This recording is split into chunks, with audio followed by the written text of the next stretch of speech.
வாழ்க்கையில நீங்க முன்னேறணும் அப்படின்னாக்கா 7 தடை கற்கள் அப்படின்னு சொல்லுவாங்க. அச்சம், பயம், தயக்கம், நாணம், நடுக்கம், வெட்கம், கூச்சம்.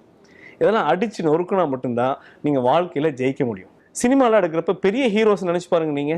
அவங்க வந்துட்டு ஏதாச்சும் அவுட்டோர் லொகேஷன்ல வந்துட்டு அவங்க ஷூட் பண்ற இடத்துல எத்தனை கூட்டம் இருக்கும். ஒரு ஹீரோ ஹீரோயின் அந்த இடத்துல வந்துட்டு அவங்க ரெடியா இருக்காங்களா இல்லையா பர்ஃபார்ம் பண்றதுக்கு. பெரிய பெரிய கடை வியாபாரிகள் நீங்க வந்துட்டு பெரிய பெரிய கடைகளுக்கு போறீங்க, துணி வாங்குறதுக்கு வந்து பெரிய பெரிய கடைகளுக்கு போறீங்க, நகைக்கடைக்கு போறீங்க.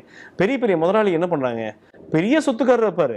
ஆனா போறவர் பார்த்தீங்கன்னா மஞ்சள் பை எடுத்துட்டு உள்ள போறாரு. ஆனா ஓனர் என்ன பண்ணுவாரு, கையெடுத்து கும்பிட்டு சார் வாங்க சார் நல்லா இருக்கீங்களா வாங்க அப்படின்னு அம்மான்னு வாங்க அப்படின்னு சொல்றாங்க இல்லையா. அப்போ ஒரு வியாபாரி அப்படிங்கிற வந்து பொருளை விற்பனை செய்யறதுல இருக்கிறப்போ நம்ம வந்து எதை பத்தியும் வந்து ஏன்னா நம்ம வாழ்க்கையில 3 விஷயங்கள் செய்யக்கூடாது டியர் ஃப்ரெண்ட்ஸ்.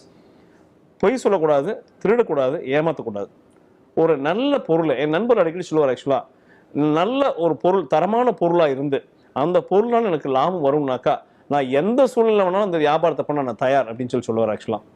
அப்போ ஒரு வியாபாரம் அப்படின்னாக்கா மக்கள் கிட்ட பேசுறது தான் வந்துட்டு முக்கியமான விஷயம். ஆனா இங்க அதுக்காக நம்ம வந்துட்டு ஒரு முழு நேர விற்பனையாளராக வந்துட்டு பர்ஃபார்ம் பண்ணணும் அப்படின்னு கேட்டீங்கன்னா அப்சல்யூட்லி நாட்.